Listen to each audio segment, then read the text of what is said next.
Hello friends, welcome to healthy சமையல் vlog. இன்றைக்கி பார்க்க போகிற ஸ்பெஷல் ரெசிபி என்னென்னு பார்த்தீங்கன்னா கருவேப்பிலை சாதம் தாங்க செய்ய போகிறோம். இது எப்படி செய்கிறதுன்னு பார்க்கலாங்க. சாதம் வேக வச்சு நல்லா உதிரியாக அந்த மாதிரி ஆற வச்சுக்கோங்க. ஒரு பேன் வச்சுக்கலாம். அதில் நல்லெண்ணெய் 2 டேபிள் ஸ்பூன் சேர்த்துக்கோங்க. கடலைப்பருப்பு 2 டேபிள் ஸ்பூன் சேர்த்துக்கோங்க. உளுத்தம்பருப்பு 1.5 டேபிள் ஸ்பூன் சேர்த்துக்கோங்க. இதை ஓரளவுக்கு வறுத்துக்கோங்க. ரொம்பவே ஈஸியாக செஞ்சிடலாங்க. இப்போது ஓரளவுக்கு வறுபட ஆரம்பிச்சிருச்சு. இப்போ சீரகம் 1 டீஸ்பூன் சேர்த்துக்கோங்க. வெந்தயம் 1/4 டீஸ்பூன் சேர்த்துக்கோங்க. மிளகு ஒரு 8 இல்லைன்னா ஒரு 10 நம்பர் சேர்த்துக்கோங்க.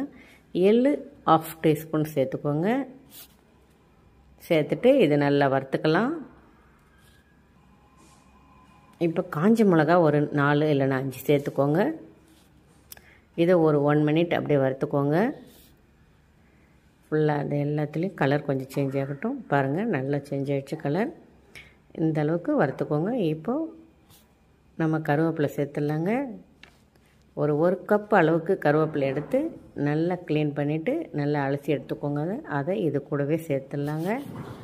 சேர்த்துட்டு லைட்டாக ஒரு முறை வறுத்துக்கலாம்.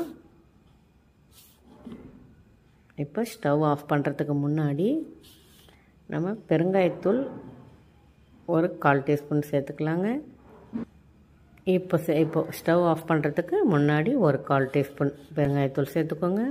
புளி கொஞ்சம் சேர்த்துக்கோங்க, ஒரு சிறிய துண்டு. இதை நல்லா வதக்கி ஆற விட்டுக்கலாம். இது நல்லா ஆறட்டுங்க. இப்போ இதை மிக்ஸி ஜாரில் சேர்த்து நல்லா அரைச்சி எடுத்துக்கலாங்க.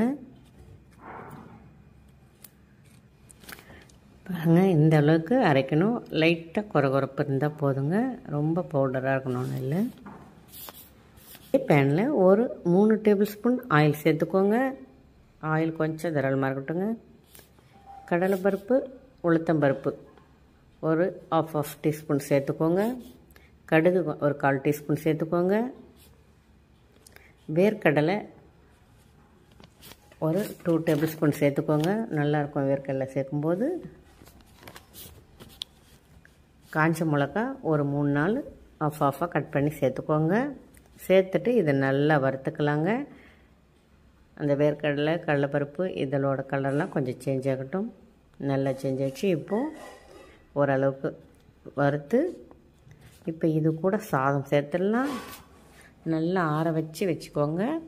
வேக வைக்கும்போது கொஞ்சம் நல்லெண்ணெய் சேர்த்து வேக வைங்க. சாதம் உதிரியாக இருக்கும். இப்போ சாதம் சேர்த்துட்டு இந்துப்பு, இந்த கருவேப்பிலை சாதத்துக்கு தேவையான இந்துப்பு ஒரு 3/4 டீஸ்பூன் சேர்த்துட்டு ஒரு 2 டேபிள் ஸ்பூன் அந்த கருவேப்பிலை அரைச்சோம் இல்லைங்களா, அந்த பவுடர் சேர்த்துடலாம். சேர்த்துட்டு இதை நல்லா மிக்ஸ் பண்ணி விடுங்க. ரொம்பவே ஹெல்த்தியானதுங்க கருவேப்பிலை. இந்த மாதிரி அடிக்கடி குழந்தைங்களுக்கெல்லாம் செஞ்சு கொடுத்து அனுப்புங்க, ஸ்கூலுக்கு லஞ்ச் பாக்ஸ் ரெசிபியாக. அதுதாங்க நம்ம சூப்பரான கருவேப்பிலை சாதம் ரெடி ஆயிடுச்சுங்க. ஓகே ஃப்ரெண்ட்ஸ், உங்களுக்கு இந்த வீடியோ பிடிச்சிருந்தா ஒரே ஒரு லைக் மட்டும் பண்ணுங்கள். ஓகே ஃப்ரெண்ட்ஸ், பாய்.